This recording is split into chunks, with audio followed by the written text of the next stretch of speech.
పాశం లేదు. ఉన్నదంటే చెప్పాలి. తెలంగాణ ఉద్యమకాలంలో కూడా శ్రీనివాస్ గారి గుర్తుంటుంది. కేసీఆర్ దొంగనే అని చెప్పారు. అప్పుడు నన్ను ప్రొఫెసర్ హరగోపాల్ గారు ఈజ్ అన్గైడెడ్ మిసైల్ ఎవరైనా కొట్టేస్తాడు. నేను అన్గైడెడ్ కానీ మిస్గైడెడ్ కాదని చెప్పాను.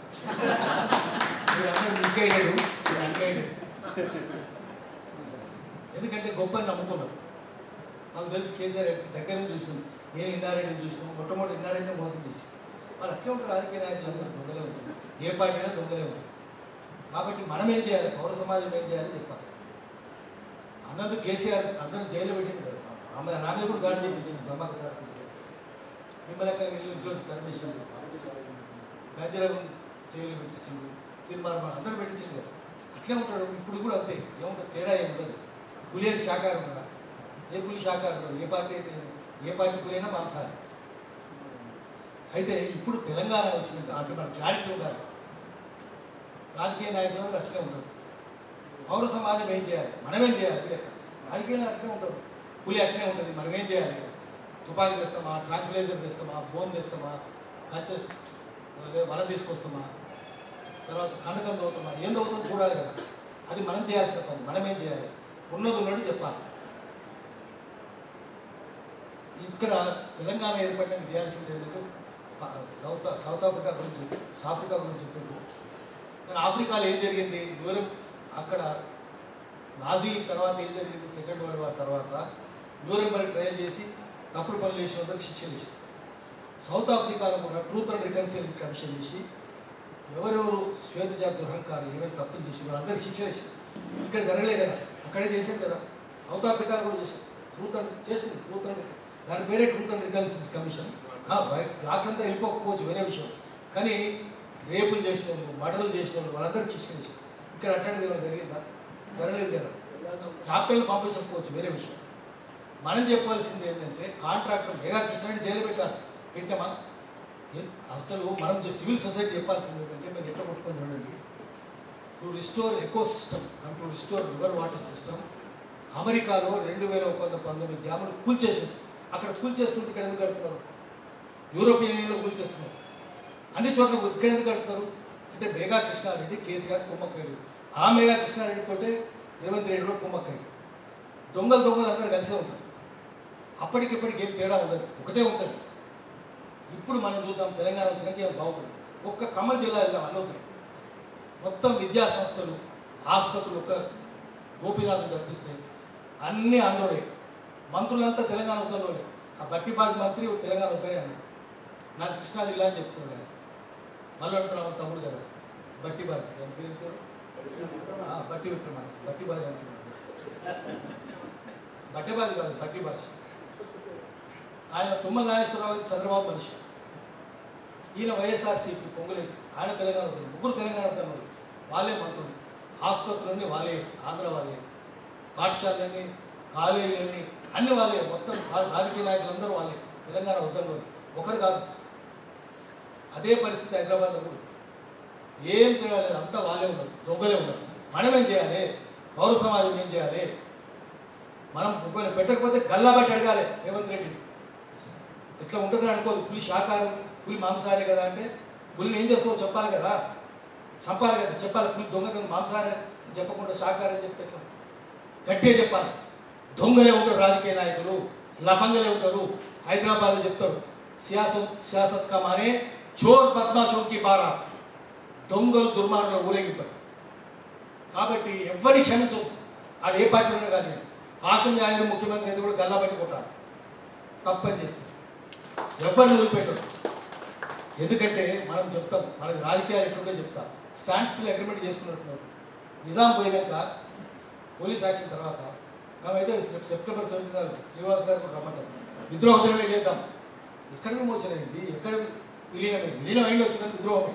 ఎందుకంటే నిజాం అక్టోబర్ 31, 1956 వరకు వాడే రాజభవన్. ఒక్క రజాకారి శిక్ష వేసిందా? అందరి సగౌరవంగా పాకిస్తాన్ పంపిండు. నిజాంను తీసుకొచ్చి సర్దార్ పటేల్ బతుకుండగానే వాడు డిసెంబర్లో చచ్చిపోయి 1950 డిసెంబర్లో 1926 నాడు డిసెంబర్ 1926 నాడు జనవరి 26 నాడు వాళ్ళ సంతకంతో రాజభవన్లో పెట్టి రాజభవన్ 56 దాకా ఉన్నాడు. బీజీ కేసు వేసింది. As detain 300 adult women, 100 adult men, and unknown number of minor boys and girls as slaves, over whom Nizam wielded all powers of life and death. ఎట్లా చేస్తారు నిజాం? బుద్ధి ఉందా నెహ్రూకి కానీ సర్దార్ పటేల్ కానీ? ఇక్కడ జరిగింది పెద్ద పోరాటం కదా. నిజాం చెప్తే 3000 మంది కమిషనర్ చంపేశారు, 3000 మందిని. ఆఖరి నల్లా నరసింహను, నంద్యాల శ్రీనివాసరెడ్డి, గుర్రం రామిరెడ్డి వీళ్ళందరినీ జైల్లో పెట్టి 1959లో పెట్టారు. వాళ్ళు రాజ్భవన్లో ఉండాల్సిన వాళ్ళు జైలు ఉన్నారు, జైల్లో ఉండాల్సిన వాళ్ళు రాజ్భవన్ ఉన్నారు. నంద్యాల శ్రీనివాసరెడ్డి అంటే ఈటల రాజేంద్ర భార్య జమన్ ఉంది కదా, పెద్ద ఆయన. వాళ్ళేమో జైలు ఉంటారు, వీడేమో రాజ్భవన్ ఉంటారు. ఇప్పుడు కూడా అదే పరిస్థితి నడుస్తుంది. ఏం లేదు. డప్పు సుబ్బారావు అంటే సర్దార్ వాడు డప్పు సుబ్బారావు ఫ్రీడమ్ స్ట్రగుల్లో ఆంధ్ర డిఎస్పీ ప్రకాశం పంతులు కూడా కొట్టాడు. ప్రకాశం పంతులు ముఖ్యమంత్రి అయితే రాజీనామా తీసుకుని వచ్చింది. ఎందుకు ఇస్తున్నాం? పై ఆఫీసర్లు చెప్తే చేసిన సార్ క్షమించాలి. అయితే వాళ్ళు చెప్తే చేసినప్పుడు నేను చెప్తుంది ఆ రాజీనామా లేఖ ఇచ్చి వాళ్ళు ఎస్పీ చేసి ఇప్పుడు కమిషనర్ అంటారు. అప్పుడైనా ఇప్పుడైనా వాళ్ళకే ఉంటుంది, ఏం తేడా ఉండదు నిజాం పైన వీళ్ళకి. అందుకని మనం చేయవలసింది ఏంటంటే ఈరోజు జరుగుతున్నది ఏంటి, అన్ని చోట్ల ఏం జరుగుతున్నదంటే నిన్నటి దాకా సుమేష్ కుమార్ ఉంది, అక్కడ దొంగ పనులు చేసి ఇక్కడ దొంగ పనులు చేసి. శాంతకుమారి ఉంది, ఆమె తెలంగాణ కాదు కదా. ఇప్పుడు ఎవరు అంత మనడుగా వాడు రామకృష్ణారావు, వాడు అన్ని దొంగ పనులు చేసినాడు, ఫైనాన్స్ సెక్రటరీ ఉంది. నేను కొన్ని చెప్తా, ఎవరు ఏమేం చేసినారో చెప్తా. కొన్ని ఇప్పుడు ఎవరు ఉన్నారు? ఇప్పుడు వెంకటరెడ్డి గారు చెప్పారు, సీతా దయాకర్ రెడ్డి కదా చైల్డ్ రైట్స్ కమిషన్ చైర్పర్సన్ అయింది. నిన్నటిదాకా తెలుగుదేశం ఎమ్మెల్యే కూడా ఉంది, ఆమె ఇప్పుడు చైల్డ్ రైట్స్ కమిషన్. అంత చంద్రబాబు నాయుడు చెప్తే జరుగుతుంది అంతా, చంద్రబాబు నాయుడు మనిషి కదా అంతా. తర్వాత pollution control board appellate authority Sambasivarao Naidu ఇప్పుడు వచ్చింది, కొత్తగా వచ్చింది సాంబశివరావు నాయుడు ఆంధ్ర ఆయన. తర్వాత జస్టిస్ రాజశేఖర రెడ్డి ఆంధ్ర ఆయన లోకాయుక్త. కిషోర్ రెడ్డి ఆయన హెచ్ఆర్సీ మెంబర్, ఆయన ఆంధ్ర ఆయన. చిత్రా రామచంద్రన్ ఆమె రేరా ట్రిబ్యునల్ మెంబర్ ఆమె. తర్వాత ఇరిగేషన్ అడ్వైజర్ వాళ్ళే ఉన్నారు.